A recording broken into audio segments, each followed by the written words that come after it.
Hello, everyone, and welcome back to another episode of Opinionated Lushes. Today is a very special episode because we are inviting back one guest and a new one. So here's Trevor and Carly from Epilepsy South Central Ontario. If you two want to introduce yourselves, get a little bit more specific of what you do. I'll start. My name is Trevor Gordon. I'm the community engagement, media relations person at Epilepsy South Central Ontario, and I'm excited that I was able to get my colleague involved in this, and I'd love to introduce Carly Smith. Take it away. Thank you, Trevor. I'm not sure what happened to ladies first, but we'll roll with it. So, yeah, my name is Carly, and as Trevor mentioned, we're colleagues at Epilepsy South Central Ontario. We both wear a number of hats and do a number of things that may differ from day to day, but my focus is on youth and young adults. So I run support groups for young adults and teens who are living with epilepsy. I'm also an epilepsy educator. So basically teaching everybody about what epilepsy is, mostly in the schools. But there is, the odd, workplace or community fair. So that's my job, is to spread the education and make sure the teens and the young adults are well supported. I really appreciate that because so some of our listeners know my 13-year-old son has epilepsy. And when he got diagnosed, I knew nothing.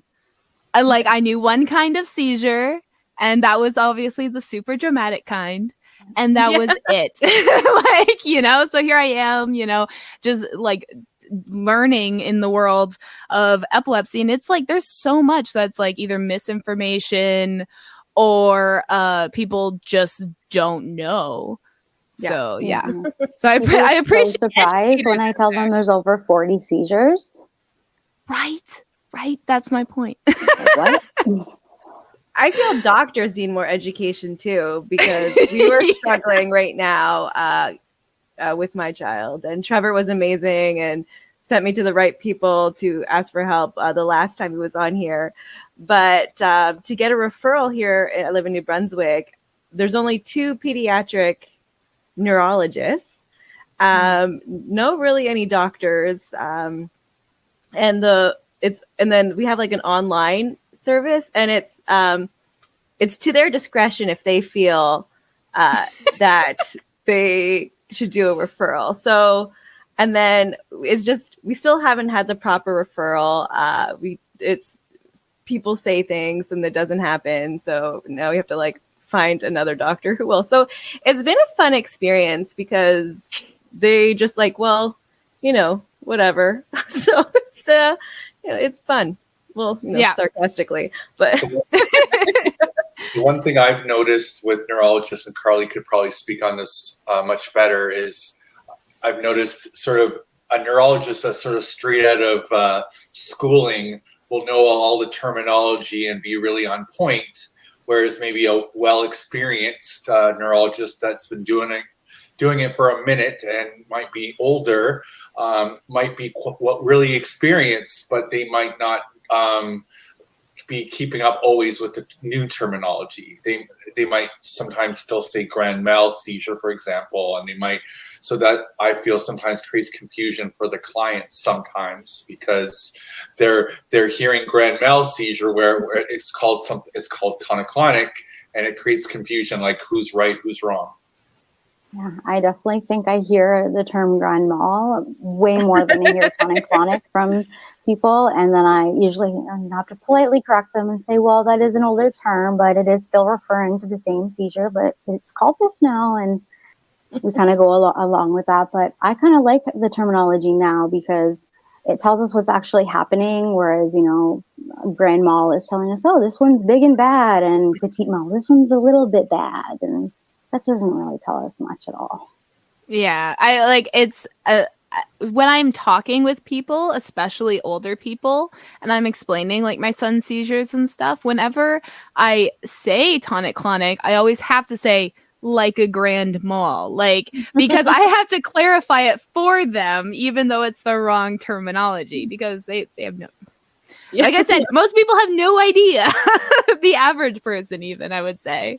And we've talked about this before too, that as much as I'm all into social media and the internet and making sure everything is current on our website, the problem with the internet is one very simple thing. All the old information still is there. So I can work my butt off to make sure the website's accurate and to make sure all of our social media is correct and everything's on point, but the old information still remains. And I know we've talked about this before, but I can't imagine someone who is just diagnosed with epilepsy and then they start to Google things and start to learn what's the next steps, and they see 100 or multiple different definitions about what a seizure is or what happens, what do you do with first aid. And I know that's one of the things we wanted to talk about is myths. Yes. And when people still think that you can put something in someone's mouth, that might have been a thought, almost 100 years ago, but that's not correct. So that's my frustration, is that old information still stays on the internet. Yeah. Yeah. So what kind of myths do you two hear like a lot? Like you just mentioned the sticking, so what, they don't bite their tongue or whatever it was that they told you, and don't stick. Yeah, it's like, why they're like, you can obviously make it so they can't breathe. Like, don't do that. That's dumb. But what other myths have you guys had to deal with or heard or had to re-educate maybe in regards to epilepsy? For me, one that I get a lot working with, especially with, teenagers and young adults, a lot of the times people think that it's, a mental illness and it's, psychological in nature, and they just don't understand that it's actually a neurological condition. And so that just kind of, adds to that big cloud of stigma. And that is something that I love to, make sure people are aware of. It's something you can't control. It's something, you can't, just stop a seizure. It usually runs its course. Of course, medications can help, but for the most part, this is, something that's happening to someone, not something that they're choosing, So that's one that really bugs me a lot. Even I've had a neuropsychiatrist actually tell one of my clients to think herself out of her seizures. It was ridiculous. And even her parents were like enraged. And yeah, I was going to say, as a mom, I would scream. Are you kidding? I get, telling someone to practice, some stress techniques or try not to get too anxious. Maybe this will, help lower the amount you're having. But you can't think yourself out of a seizure. That's absolutely ridiculous. And to know that this came from a neuropsychiatrist was so disheartening and so awful and really weird. Mm-hmm. Even just the things that we keep hearing about all these supposed treatments for curing epilepsy or curing your seizures. Like, it's just some of these things that are out there, and or even, Carl, I know we've talked about like people saying that having seizures is like witchcraft or like. I was gonna say, I was like, a lot of people used to be like, if you were having seizures, like they'd exorcise you, like like overly cult like religious stuff, and it's like no, like they can't control that. And like, what? Yeah. I remember last year, I can't remember the name of, I believe it was like a religious school, but there was, in British Columbia, I believe it was, there was a boy that they were actually trying to perform an exorcism on as he was having a seizure, and to think that that's still happening till this day is pretty scary. Well, also the big myth is that all seizures look the same, or like a seizure is what you see in movies of just someone, on the ground shaking, that's even things that I saw on TikTok when people were doing these sort of seizure challenges, or oh gosh, where it was like, making fun of I forget what movie that came out, that it was a big protest where they were, making fun of how someone has a seizure, to know that, again, that's one type of seizure. And even that is, a little more extra and more dramatic in some of these movies, right? Or another one being that everyone will get affected by flashing lights. Not everyone has that type of seizure or that type of epilepsy where you're affected by flashing lights. And even from me learning this, what we've learned from a couple of our clients, that even if you are affected with flashing lights, it's not always the same for one person versus another. I know with one of our events, a culinary showdown, the type of lights affected one person, but it didn't affect another person that deals with that type of photosensitive epilepsy. Well, I was going to say, like, with my son, like, he's fine with video game flashing lights. But if we're outside and we're driving in the car and the sun's going through the trees, that will trigger his seizures. So it's like, yeah, like and one of his biggest triggers is actually heat. So if he's overheating, he'll start like, because he has absence seizures and eyelid myoclonia. So his eyelids will flutter and that kind of stuff, which our doctor, speaking of crappy doctors, diagnosed as a tick for 2 years. So yeah, like when you meet one person with epilepsy, you met one person with epilepsy. Like you have no idea like what types of seizures, multiple types of seizures, what medications they're on can affect certain things. Like there's so much out there, and a lot of misinformation on it. Yeah, absolutely. And that's what we hope to kind of, mitigate is that, correcting people and busting those myths and breaking down that stigma because, as we've talked about, like some of it is just wild. Yeah, insane. It's especially like I get the ignorance from like strangers, but like the medical professions, like they should know, like that's where you're going to get support. They should stop brushing people off and go up their knowledge. Like it's even like do something about it. And it's not just older doctors, it's younger doctors too. They just skip that class. I don't know what the topic was, only like 2 hours long, and then they're like, okay, well, I'm just going in general medicine, so I don't have to worry about that. But the problem is that you use the general medicine doctors to get your referrals, so they should be a little more knowledgeable about these things, you think. But can I also just let out a loud vent about one thing too? Like, yes, of course. Epilepsy is not a rare condition. It might be a hidden condition, but it's not a rare condition. 1 in 100 Canadians have epilepsy. 1 in 100 Canadians have epilepsy. That's over 260,000 Canadians in Canada have epilepsy. Some people with epilepsy might not be comfortable with talking about it, and that's their decision. But it's a hidden condition, not a rare condition. So when it's known as the third, if not second most common neurological condition, but we're not getting government funding, that's frustrating. Yeah. So that's I know there's 100 myths out there, but that's the myth that sort of gets me riled up, is that it's this rare condition that, it's not as big as, other conditions. And I'm not saying one's better than the other. They're all to whoever happens to have certain conditions, but epilepsy is not something to be swept underneath the rug.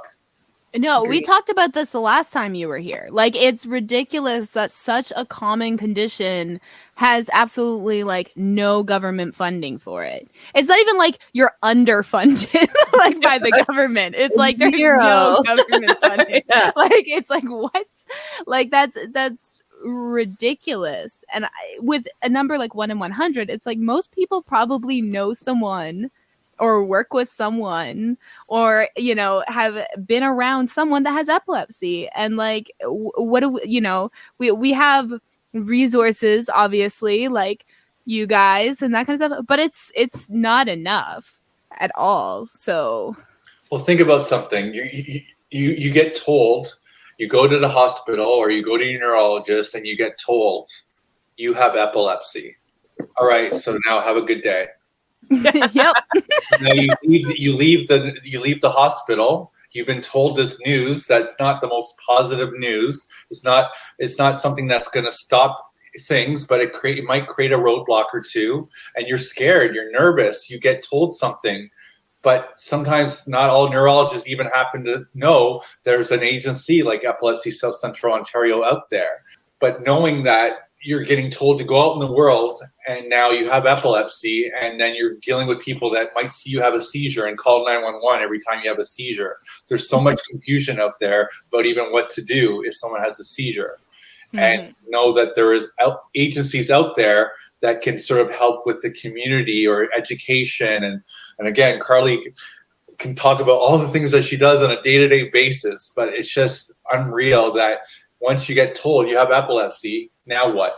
It's just frustrating. Yeah. And a lot of the time I find too that people are in such like a distressing state that they end up turning to Dr. Google and, you know, learning all these things that may not be true. And then they're like just back down the rabbit hole, and that it, you know, makes the cycle like 10 times worse because, you know, like we said in the beginning, they're hearing this, but then they're also hearing this. And how do they know what's reputable or not?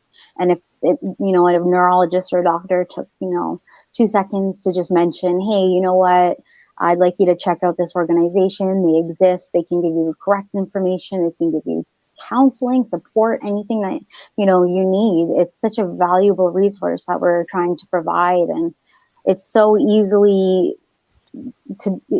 for a neurologist to just tell their patients, or even just, you know, putting our flyers in their rooms or things like that. Like, it's baffling that, you know, they just care about the patient in that, you know, say 15-minute window that they've got with them. They're not thinking about what's happening, you know, once they leave that office. And that's not the kind of doctor you want to have. And unfortunately, it's rare to find one that isn't like that. It's the one we get. Yeah, well, that's literally it. And I find like in that 15 minutes, a lot of the times they're just pushing like a specific medication or something. And then that doesn't deal with any of the issues like that epilepsy can cause or that the medication could cause. Because my son's short-term memory, gone.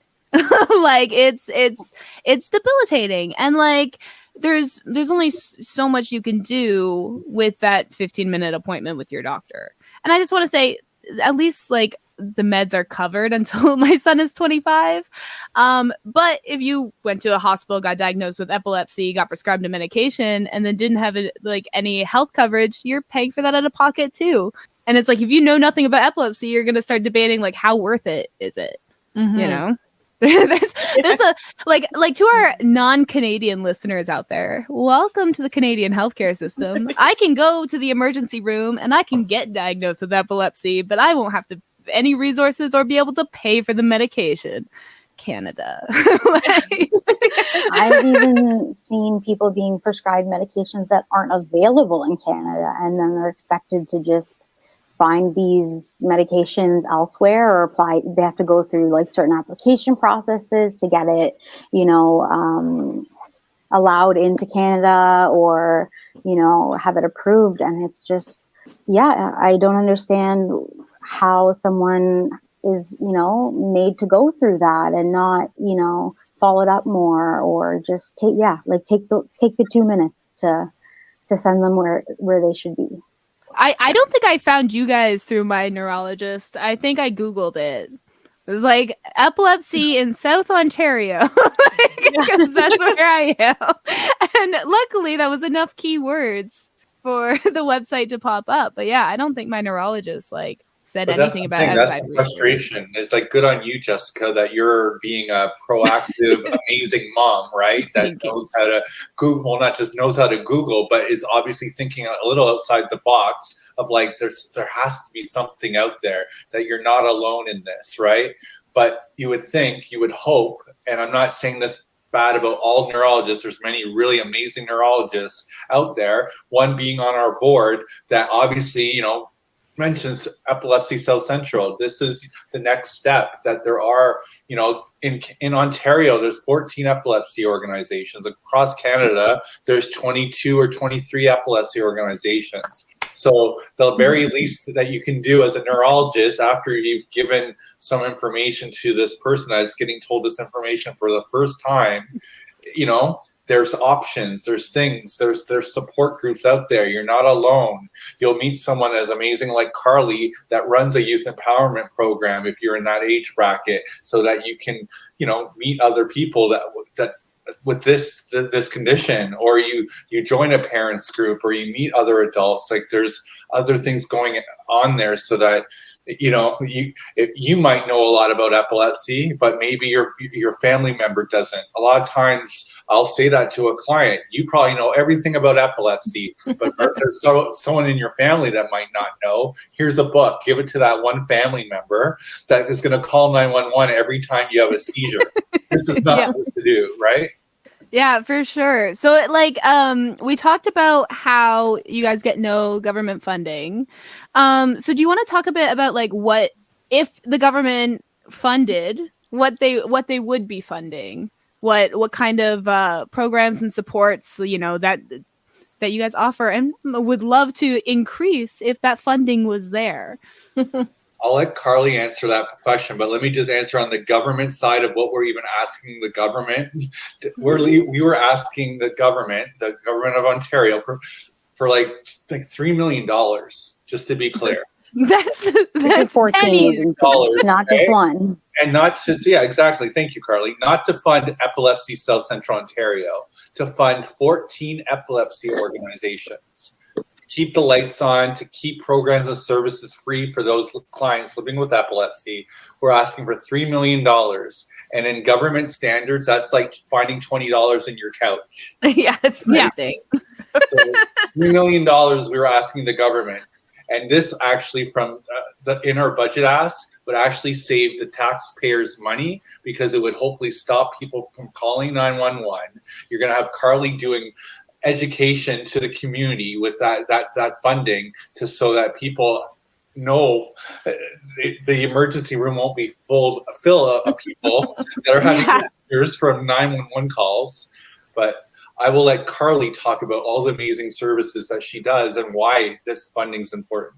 Yeah. So from, the perspective of my work and what I do, I mean, I do try my best to get, the teens and the young adults out into the community. It was a bit of a struggle over the last, couple of years just with the pandemic, but all that aside, we got an individual grant at one point where I was able to implement, a few of the things that I wanted to do, like outings in the community, taking them go-karting because they can't drive, and things like rock climbing or swimming, things that they think that they aren't supposed to do or their parents won't let them do it. They can now do it in a safe environment and with other people who just get it, and they don't have to worry, like, how am I going to look, if I have a seizure, because everybody just gets it. And so to have had a bit of a taste of that and to be able to offer that, and then go into the pandemic and then, having absolutely nothing, looking for maybe, donated activities is, it takes some time up. And so if we just had that money to implement some of the things that we already have in our, dream list of what we want to be able to provide, there's so many things that I have, just waiting to be implemented once we get funding, hopefully when we get funding. But it's just so hard because I guess people already assume we're government funding. So I think that plays a big part in it. But there's also things that people might not even think of that, we can help with. So something that, I think would be a great, venture to be able to help with the students, the ones that are trying to enter the workforce, is transportation, because people with epilepsy can't drive if their seizures haven't been controlled for a certain amount of time. So at one point, I was able to distribute a very small amount of Presto cards and, load them with $10 here and there. But if we could provide, transportation means, and it's just that simple, giving somebody, a Presto card with a loaded funds, that gives them independence. They're able to go out on their own. They can take a bus, they can travel. They don't have to worry about, the minimal amount in their bank account that they get from, probably government assistance for living. And there's just so much that we can be doing to bring people together, but not having that space to do it, or having those meaningful activities to, foster those connections. It's led us to be, more online, which is great because we're reaching a lot more people. But I find that we want to be reaching these people in person. So I want to plan, activities in different areas instead of having to keep everything online, because we can't afford to, do multiple activities in different areas and leaving some people out. And yeah, I think I could go on and on. Please, stop me when well, you think I was it's that enough. driving piece, like, well, especially when you mention go-karting, like that's so smart because like my son has a rare form of epilepsy, so he'll never get control. So he had to like come to terms with the fact he'll never drive a car at age 8. And like people don't understand, like I'm a 32-year-old woman who doesn't have my driver's license, but that's by choice. Yeah. I'm choosing not to drive. But when you're like, a young kid, you're looking up at all the adults and stuff like that. And then you have to like come to that real life. Like that's traumatic personally. And like, Yeah. a lot of the things these kids and, teens go through, bullying comes to mind. My son was bullied a lot for his seizures, and stuff like that. So it's nice to like have it would be nice to have a space for them to like go and connect more and that kind of stuff. Like my son even went to Sunny Days day camp pre-pandemic, and I think he saw his first seizure there, and that was a huge because he'd never seen a seizure before. So and that's what we aim for, is to make it just normalized for the kids, to make them feel like they're a part of a community that's just like them.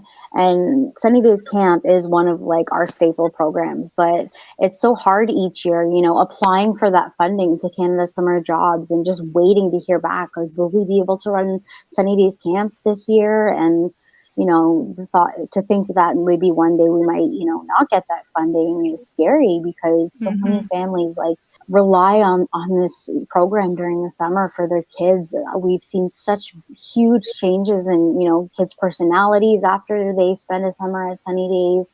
We've seen reduction in seizures afterwards because they're just so busy and their mind is so stimulated and they're just having such a great time that they're less likely to have a seizure there. And it's just something that we would, it would be awful to think that we couldn't run that one year just because we don't have that funding. And that's something we have to go through each year.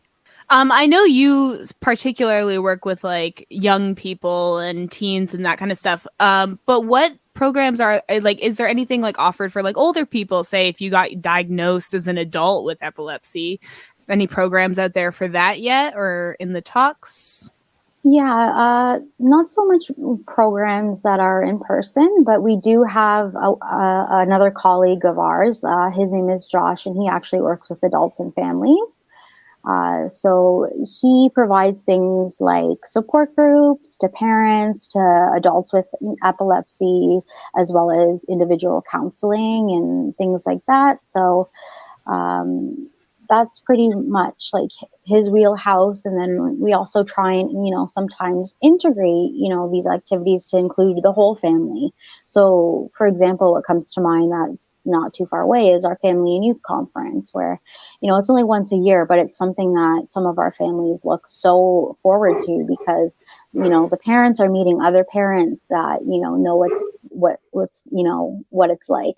The kids are, bonding with kids that know what it's like. And then the youth are also bonding, with youth that know what it's like. But then at the end of the day, they're still there as a family. They're, learning, they're becoming stronger. They're, just like, proving that sense of community. And I wish it was something that we could do more than once a year. So yeah, I mean, I can't speak too much on everything that he does. I'm sure there's much more that I'm unaware of in his day-to-day.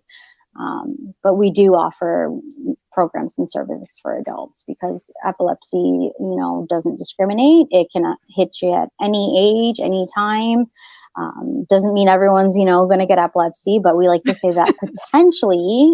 Everyone has a brain. Yeah, we all have a brain, so we can all potentially have a seizure because we've got neurons and they can misfire. Yeah. So you hear that, government? Yeah, I'm talking to you. The Meet me in the parking lot at 3. It's so frustrating because like there's okay, I'm gonna get a little political here. We heard about what Ford's giving to the police people, right? The people, police, men, police officers. People. There we go. Yeah. About how they're like full tuition covered right out of high school. Like, come on, man. That's because you have a son-in-law that's a police officer. That's why. It's so frustrating when, especially when it's like a problem like that or like a systemic issue and you can't do, like, as an individual, you can't really do anything about it. And it makes me real mad. And like I need to go to like a smash room or something, like one of those break rooms or axe throwing. I don't know, something to get that pent out rage, because apparently, like, there's nothing else to do. So it makes me so mad to hear about the programs that exist or could be more readily accessible or could be, more frequent for everyone else. And it's just like, the money is there. You can't even say the money's there. Like, they're not giving it to you. Like, that's it. And it makes me mad. It makes me mad, especially as a parent of a child with epilepsy. It just makes me mad. Oh my God. But just based on the simple thing of, like, we've all had to go to the emergency room for whatever reason, whether it happened to you or you had a friend or a family member, and whether it be before COVID or during COVID, the waiting room at an emergency, waiting for Emerge, it is unreal. 2-hour, 3-hour wait times, right? Mm-hmm. And to think that we're trying to come up with a program to the government, a budget submission, to say and I'm speaking to the taxpayers, we're telling the government, give us $3 million, and we're trying our best to keep that emergency room empty from people that are calling 911 when a person has a seizure. Yeah. Like, it should not be full of people having a seizure. There, of course, are cases where, yes, I understand why you should call 911. If it's lasting longer than 5 minutes, there are reasons to call 911. I'm not trying to say that. But for the most part, an average seizure, you should not have to call 911. And there's probably much bigger situations that deserve to be in the emergency room than someone having a seizure. So we're trying to save taxpayers money, give us $3 million, which is like $20 on the couch. And not to fund one epilepsy organization, fund 14 epilepsy organizations in Ontario that will help the community and keep clients living with epilepsy attending programs and services like Carly's talking about for free. Like, I don't know. It's such a simple ask. I'm not a mathematician, but it's easy math. Yeah, it's like such a simple ask, and it's like they're just. And like they're just saying no, or they're just ignoring it, and it's frustrating. I've seen you guys like set up protest. Well, not maybe you guys specifically, but I have seen like epilepsy protests asking the government for money, like in front of the government building and stuff like that. Oh, we've been to Queen's Park, Jessica. Yeah, we've been to Queen's Park. We have been to Queen's Park. All of us. I'm throwing myself under the bus. I've hit up every MP in our coverage area, and we cover all of South Central Ontario, so that's at least 25 MPPs, and they've all told us, oh, we love your budget ask. It makes complete sense. We want to do this. But for some reason, they just can't get it done. We're not getting the whatever. But we've been to Queen's Park. Like, I've been in that room. I've walked the halls, and our CEO has we've all been, and the public, whoever's listening to this, the public has been amazing. Has been sending all their letters to their local MPPs. They've been coming to Queen's Park. We're doing everything we can do other than grab the money from their bank account. Like, that's the next step. I'm kidding. Jokes for legal reasons. And this is all alleged. You're good. And I was going to also add too, is that it's not because they don't know we're here. I mean, like Trevor said, he does a great job of, putting us out there and what we need. And I remember one year we thought we were so close, and it was, we had so much hope because we were invited to Queen's Park. We weren't sure exactly why. We were told for a lunch to, proclaim Purple Day, and it was very exciting news. We thought, hey, maybe they're going to be making a big announcement. And we were like, yeah, like we just had our fingers crossed. And so they had recognized us, which was great. But that's where it kind of ended. It was just, here's some sandwiches, some cupcakes, and, thanks for coming out. And that was just such a disheartening experience for me. So that was one of my first, unfortunate experiences that, I keep remembering because it was just such a glimmer of hope. And then, enjoy your cake. Happy Purple Day. It's like they were just trying to like appease you to be like, oh yeah, we noticed.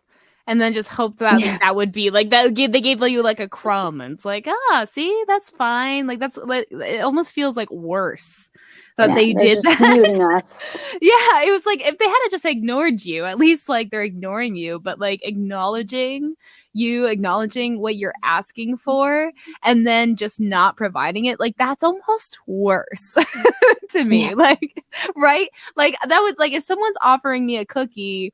And then I go to grab the cookie and they're like, actually, no, I just given you the recipe. I would be upset. I would be, I think it'd be worse if it would have been better if you just didn't show me the cookie at all, kind of thing. And that's why it's frustrating. That's why I'm venting, because I get so mad at this topic, because as an individual, even as like a group of people, even getting noticed, it's like, what do you do? No, yeah. Yeah, right, Trevor? This is what we deal with every day, and it's just frustrating. And I've gotten to know many politicians in my day-to-day job, and they're all good people, and I have great conversations with them. I compare politicians like WWE wrestling. Like, I feel like I've seen behind the curtain, they all, like, as much as you see them, all the opposite parties, like, going at each other, like, they all seem to get along behind the curtains. But it's just like, they're all nice people per se. But when it comes to, like, signing the check and, like, making the major decision, for whatever reason, we're just not getting, that magic for us. And it's frustrating because, again, we're not asking to fund one agency. We're asking to fund 14 agencies. So if I can speak to your viewers right now, I'm asking, even though you guys have been kind enough in the past to help us with this, can you please contact your local MPP, and even the people that are in the US, contact your fellow Canadian family members and friends, and Jessica and Dawn and everyone. Just like contact MPPs and say there's epilepsy organizations in Canada, Ontario first. I'm biased to my province, but Canada, we need funding. And please bug your MPP, bug your mayors, bug your prime minister. Like, we need funding. We need funding. We need funding. Because there's amazing services. Carly Smith and a lot of clients, managers are running out there, and we're not going to have funding eventually, and we're going to have to close doors, and we're going to have to cut Sunny Days Camp. We're going to have to cut a lot of programs, and I don't think people realize that, as much as Carly's amazing, we need to keep the doors open to have these programs going, Mm-hmm. And I'm sure Carly wants to keep, living too. Like, people need jobs. I mean, I love my job, but I also like to eat. And, sleep in a bed. So, we're not asking for too much, just enough to, live and do what I do best. Well, if you guys end up going to Queen's Park to protest and stuff again, let us know. We'll bring a big opinionated Luscious sign. Maybe we'll live stream it. I don't know. That would be awesome. That would be great. That would be so fun. Yeah, because it touched, two of our hosts right now, having to deal with it.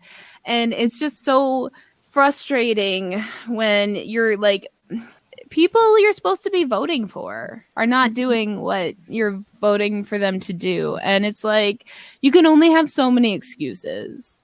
Yeah. It's like, why can't you do this thing? Like, explain it to me like I'm 5. Why? Like, that's where I get frustrated with it, because using jargon seems like the opposite, I'd say, because then what they're saying to us doesn't make any sense, and we're also looking at them like they're 5. Like, what are you even talking about?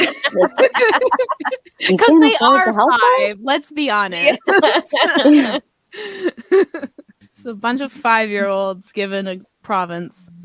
That's what I'm describing. Our current provincial government is a bunch of 5-year-olds taking over a province. That's compared to like what's been going on. That's I don't think anyone would argue with me about that. Like, how are they making these decisions? Is it a game of rock, paper, scissors? Are they, shooting hoops Eeny, to meeny, see miny, moe. what they're going to do? Yeah. Darts at a wall. What's their thought process behind everything, especially the things that are overfunded? Well, and like we were talking about how emergency rooms are like overcrowded nowadays. I mean, especially having to deal with COVID and everything. And on top of that, there's emergency rooms, some areas closing because of how the provincial government has been running healthcare. And now it's like, okay, so what's supposed to happen? Like, now you have a person with a seizure. You know nothing about seizures because there's no education for you, and there's no hospital. Like, what do you do? Like, it's almost dystopian at this point for me. Because we're gonna have the same. I'm gonna invite you guys back, and we're gonna have the same conversation again. Mm-hmm. That's the why. I mean, Jessica, I came by myself and I said, I'm coming back and I'm bringing in the heat. I'm bringing Carly here because I knew Carly was going to come here and she was going to like come in with all her programs and all her knowledge. And I'm like, we need to tell everyone, like, we need funding. And it's not just because we're just wanting to say it for the fun of it. Like, there's 1 in 100 Canadians have epilepsy, and they don't want to just be told, hey, I have epilepsy from a neurologist. They need to get, support. They need to get education. And like, again, you might get diagnosed with epilepsy and you might know some stuff about epilepsy, but what about all your family members? What about your friends? What about, like, education is key. Like, I work right beside Carly in the office. I hear Carly doing webinars with offices and schools and one-on-one and groups. Like, she's teaching Canadians what to do if you have a seizure, what to do if it happens in the workplace, what to do at a school, what to do when you're trying to apply for a job, what to tell an employer. Like, Carly deals with so much in an 8-hour period. Like, it's unreal. Like, if she's only one person, like, we need to hire many. We need to fund more Carlys. Come on, get the factory started. Just I would love a twin. Yeah, that could help me out. That'd be so awesome. Start cloning. We just clone Carlys for the world. That'll be our political platform when we eventually run. That's right.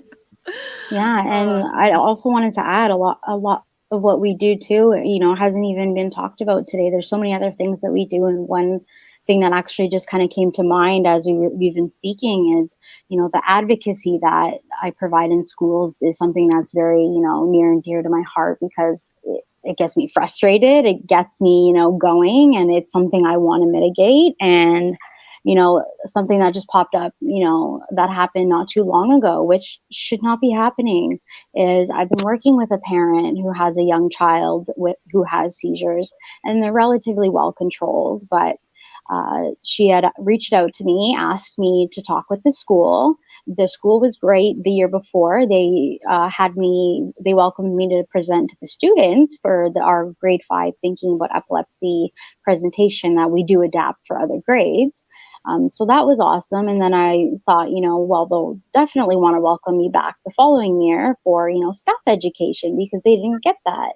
And so here's me and, mom reaching out to the principal since last year, trying to offer this training, and we're just not getting any response. And then I got, a phone call from this mom, and she doesn't call me too often. So I usually know if she's giving me a call that, it's going to be something worth talking about. Otherwise, I just get an email. And so it just so happened that she was dropping her child off at school, and, he had done his thing, and she was just kind of chatting with other parents. I think she was near the office, and she just kind of noticed that there was like this panic, and, she can hear what's going on the staff walkie-talkies.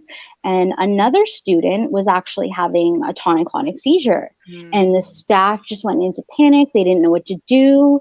They were freaking out. And they asked this mother of not this child, but yet another child, what to do. Can you help? And so we've been trying to give them this free training since last year that they're not asking for, so they don't have to go into this panic. No mother should be, responsible for another person's child. Of course, you're going to do it out of the goodness of your heart. And of course she did. She, did the simple things that you do when someone's having a seizure, like, turning them onto their side, timing it, those simple things that keep people so safe. They had no idea what to do and they were freaking out. And what if she wasn't there? She just happened to, kind of showed up a little bit early. And there's so many ways that I can go down an alley where that's just so wrong. Yeah. It's funny to me that you brought up again, like, teachers and whatever, not taking this training, because I remember us talking with Trevor that like free training to like professionals in a workplace where they might deal with seizures would be like an issue. And I know we talked about the police and how we're going to have all these newly uneducated police officers. And now these newly uneducated police officers probably still aren't going to take the epilepsy training. Isn't it ironic that teachers want to take something that's not mandatory? Didn't teachers tell us when we were kids, like, oh yeah, you can do these courses, but also if you want to do something, it's not mandatory, but you might get some bonus credit if you do it. You don't do those courses, because you don't have to do it. Yeah. There's no incentive. We had to tell them you have to take it. But it's just frustrating that these are the educators of our future generations, and they're not wanting to learn about this education. I mean, Carly, on a daily basis, is doing grade 5 programs and teaching our future youth. But there's so many teachers out there that could use these programs, employers that could be using these programs. There's so many things that we should be doing, but again, there's only one Carly. Yeah. There's only one Josh, and it's like, we need more of staff. We need to be doing this all over Canada and all over, obviously Ontario first, but again, $3 million, everyone. We're asking for $3 million. And if anything, that $3 million, I know I'm a broken record right now, that $3 million to the taxpayer is going to actually save you more money, because we're trying to keep the emergency room open so that when you actually do something a little more serious than a seizure, sometimes it will free up the room, you know? Yeah. So it's just frustrating. We're asking for $3 million, and it's like, please contact your local MPP and say that you heard it from this great podcast. We need $3 million not to fund one epilepsy organization, but 14 across Ontario, because 1 in 100 Canadians have epilepsy. And we're trying to keep programs and services free so that you don't feel isolated. You don't feel alone. You don't feel like, anyways, I'll try to contain myself, but it's just frustrating. No, I mean, I've been ranting this whole time too. It is frustrating. I'm getting red. Like, I'm like physically, like all the blood is rushing to my head because it's such a frustrating topic, because all you can do is talk about it.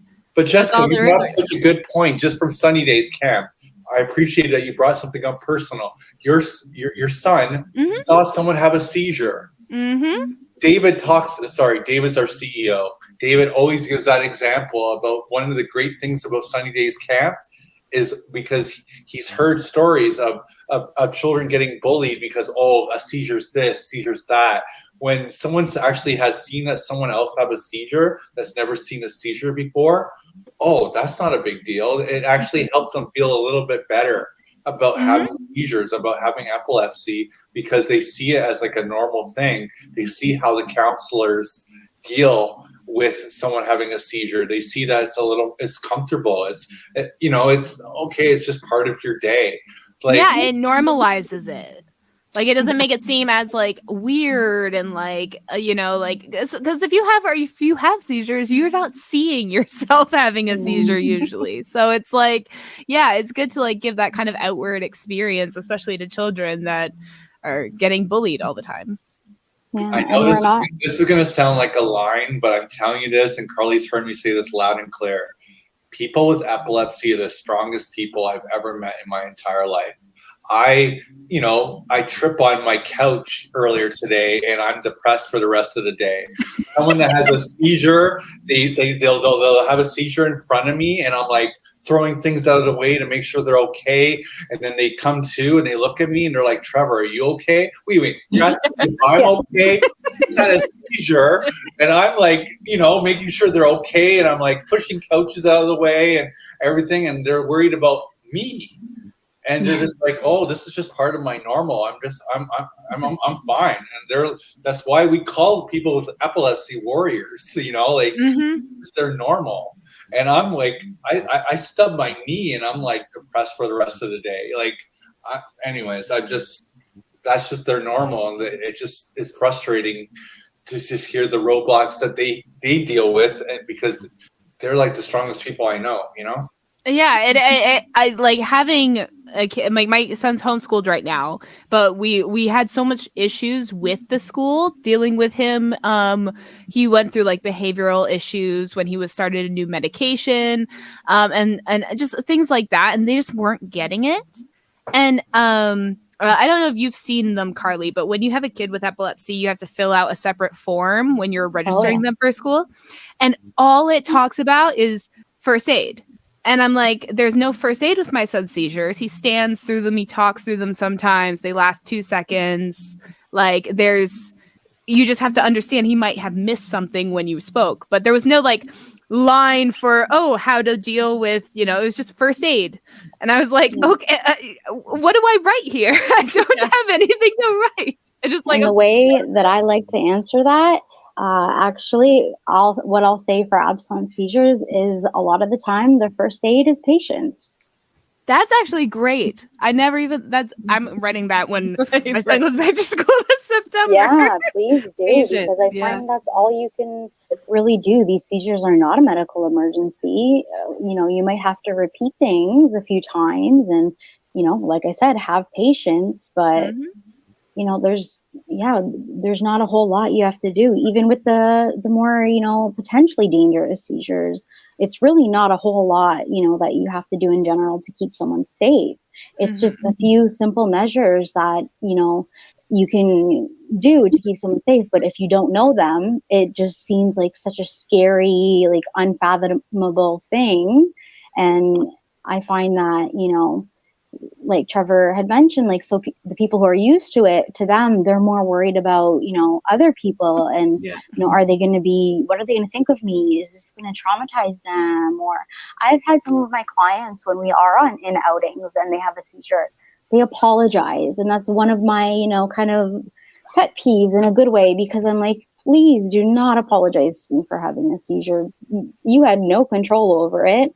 Yeah. It didn't inconvenience me. All I had to do was make sure, you were safe, and let's get back to enjoying the game or, what we were doing. Yeah. Or if not, have a seat, take a rest and let me know when you feel better. And I think it's funny that we talk about these places, these people that should have this first aid, like teachers and police officers.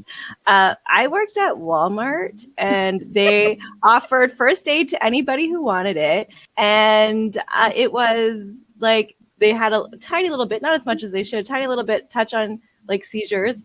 And it was just, you just be supportive and make sure they're safe. Like you don't do anything. You're just there.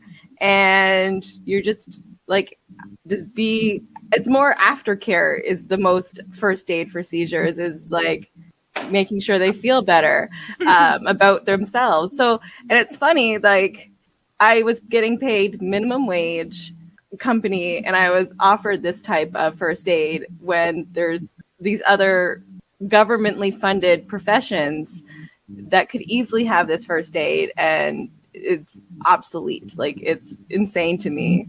I keep referring to our other interview, and so you need to put a link below about the interview. I apologize. But if that police officer dealt with Marcus, please Google Marcus Charles. Mm-hmm. He, instead of tasing Marcus, just simply even gave him a hug, or just made sure he walked with Marcus to sort of make sure he was comfortable, push things out of this gentleman's way. that makes more of a difference to help someone living with epilepsy or having a seizure than trying to hold this gentleman down or to tase this gentleman. I know I'm going all over the place. I apologize. Oh, it's okay. It's okay. That's the theme of our podcast. Yeah, we usually are too. My point that I'm saying is Carly, myself, Josh, anyone working in an epilepsy organization or dealing with people that have epilepsy, we've all maybe been kicked in areas we don't want to be kicked with making sure someone with epilepsy is safe. But we don't take it personal.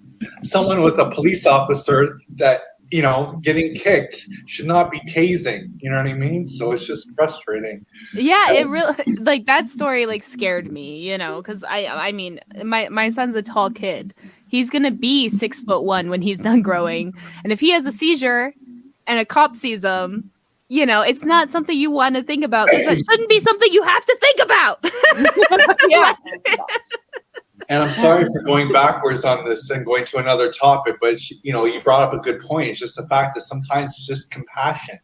You know what I mean? Just simply, helping and just, pushing things out of the way. And, Carly, you've heard this story 100 times with David and I at one of our previous offices with one of our interns having seizures in front of us. It's our norm dealing with people with epilepsy.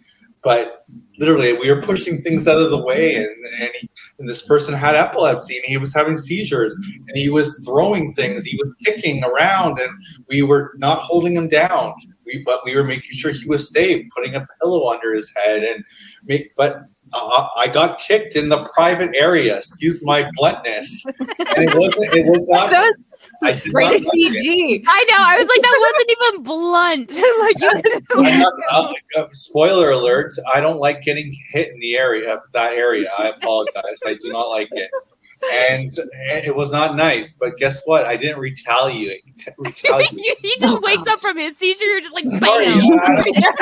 in the area, bam. No, I'm sorry. It's just like it happens. That's just I understand that. A police officer should understand that someone having a seizure might do some things, and you don't hold them down. You don't. Not only do you not hold them down, you don't get a tase device and tase them. So, anyways, I'm going backwards on another topic just because you said, like, sometimes a simple being a little bit of compassion or being patient, or at the very least letting something ride out, can do amazing things, Like literally doing absolutely nothing would have kept him safer than what they did. It's true. Like, yeah, maybe he would have, had a little tongue bite or walked into something and, hurt an arm or something like that. But I mean, if you're going to go to that extreme to, tase somebody, please choose nothing over that. Just do nothing. If you're not going to help someone, don't harm them. Yeah. I mean, I feel like if you are able to legally hold a weapon, you should have training about this stuff. Like, that's just like, I feel like that's like the bare minimum of being able to like hold a gun or like hold a taser. It's like, no, basic first aid. It would be cool. And they but have not to pull out your gun and when not to place. pull out your taser. Like, Yeah, and I just learned this not too long ago that they do have programs in place that are supposed to stop this from happening. So I don't know if you guys know about, I believe it's a vulnerable persons list, where if you have a medical condition where you can't communicate sometimes, or your behavior might come off as odd. The police have this database where there's a description of you. There is, exactly what you look like, your name, all your diagnoses, what these seizures look like and what to do. And if they were to just, type somebody's name into this database, they would have all that information so readily available to them. But it doesn't even cross their mind that this could be a vulnerable person. They just think the worst, especially with focal unaware seizures. a lot of the time people have no idea they exist, and they assume the person is drunk or on drugs, and then they treat them like they are. And if you're drunk and on drugs, you deserve to get tased. That's right. It's like, even when that's the logic, it still doesn't make sense. Yeah, like, this guy's just trying to finish his shift and get that Canadian Tire and go home to his family. Like, what are you seeing so threatening, at this point? You've been told he's having a seizure. If you're scared, he's not running, just walk away. If you're scared, you shouldn't be a police officer. I will link to the previous episode we had Trevor on, where we did talk about this case specifically, and we had like the link to the petition, everything in the description there. So I will put that below, just so that everyone who wants to listen to that can. So we talked a lot about lack of funding. So what are ways that the average person can support? We did talk about emailing and sending letters to all the MPs and government. Anyone, tag Justin Trudeau in all your tweets. I don't know. There's multiple ways to help. And we're not asking the public to do a lot. Like, whatever they can do, whether it be simply going to our website, which all of you have been kind enough to put below here, epilepsysco.org. There's many ways they can donate, whether it be just going to our website. There's whether they do an email transfer, whether they call our office, whether they donate through our Canada Health page, whether the public themselves want to create a GoFundMe page, whether they want to go on Facebook and do a birthday fundraising. There's multiple ways, and we're not expecting the public to raise millions of dollars. But even if one person raises $100, if everyone raised $100, and there's over 260,000 Canadians out there, right? Yeah. Basically, we're just asking the public to do what they can, to keep these programs and services free. So if they go to our website, there's all the ways that they can donate. They can, we're asking the public to do what they can. And if they can't themselves, they don't have the means to fundraise themselves, they might know some people that might be able to. They might know some companies that have a lot of money that they don't know what to do with. Have them connect with us, and we can send them a sponsorship package. There's, but that's why we have Carly here to talk about what that money's used for, and I'm here to talk about how to get the money to us, and Carly can, use that money to keep these programs going. But it's just, we need your help. And again, if it's not with your pocketbook, help with spreading the word. Share this podcast. Get as many people listening to the podcast so that you understand what Carly does 9 to 5. And on her personal time, on evenings and weekends. Look at what we're doing at 9 o'clock on a Friday night, right? It's Friday night, and Carly and I are here talking about this, right? Because it means something to us. So, we're asking the public to please, if they can't grab money out of their wallet, tell 10 people that they know what to do, And we really appreciate that, because like I said, epilepsy touches myself personally, like my family personally, and now Sonia's. Sorry, Sonia. Anyone that has a brain. And so even us, we got connected just because I chose Epilepsy South Central Ontario as my choice of charity for the Opinionated Lushes December live stream that we do, which we will be doing again this year, and I'm choosing you guys again this year. So I'm doing my part, listeners. So please try and do your part. We appreciate. Jessica, you're not even the average. You're like above and beyond. Like, if everyone out there listening did a third-party event, oh my God, I would be so happy. Jessica, what you've done for us, just with these podcast interviews, and obviously what you did with fundraising, we can't thank you enough, right? If someone out there listening could even do half of what you've done, we would. I couldn't do it without my bitches, so that's what those two are for. I appreciate each and every one of you. It's just to say that, that's why, Jessica, we're putting you on the spot. We want you at the Family and Youth Conference. Carly, tell Jessica, put her on the spot. She needs to bring her and her son to the Family and Youth Conference, because it would be, you need to understand why we fundraise, why it's important.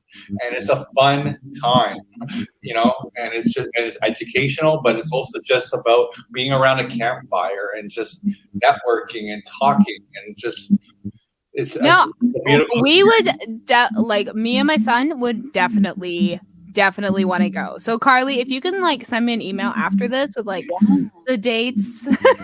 I would be so happy to. I can tell you right now, I believe it's September 22nd to 24th. And for the viewers listening, keep that Family and Youth Conference going so someone like Jessica can bring her son there, because obviously you're hearing from Jessica the roadblocks that she deals with and having her son.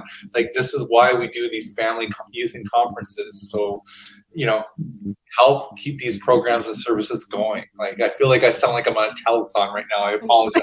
But it's just, Well, is there anything else you two want to plug? I mean, we'll have links below for everything. So I just want to make sure if there's anything else you two want to plug. I mean, we could go all night probably if we really wanted to.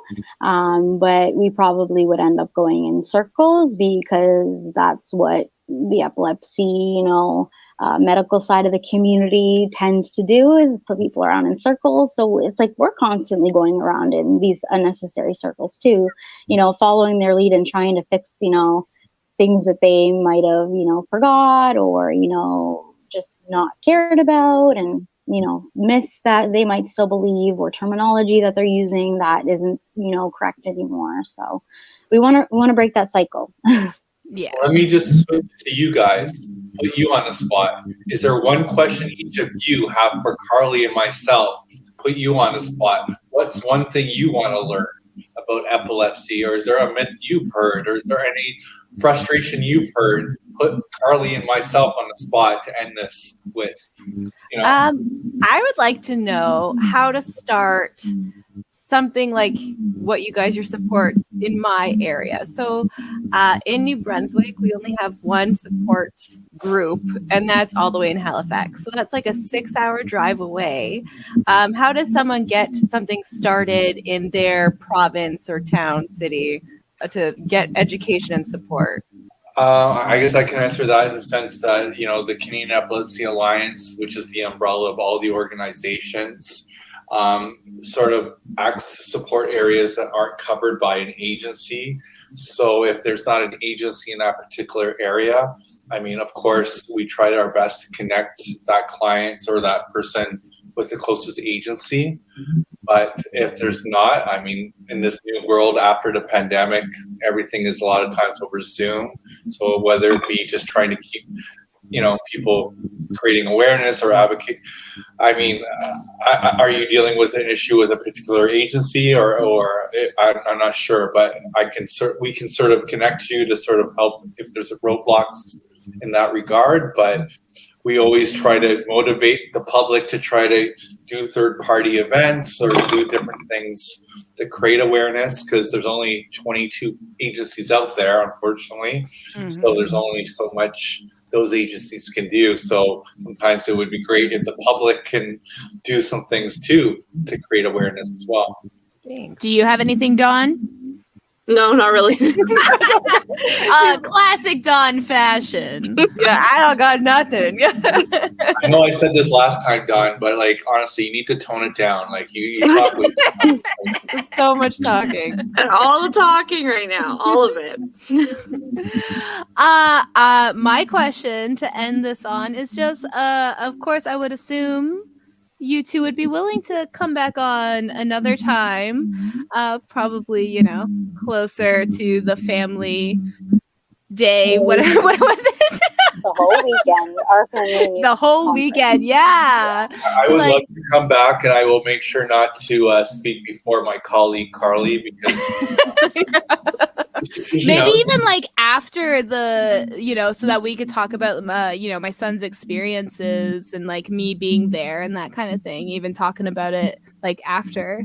can we do like a remote podcast like at the conference and make We could probably do a live stream like on our platform. I could probably set that up. I don't know if I'd be able to bring a whole mobile podcast up. Yeah. You know what? It's a few months away. I can figure it out. Yeah. I can figure it out.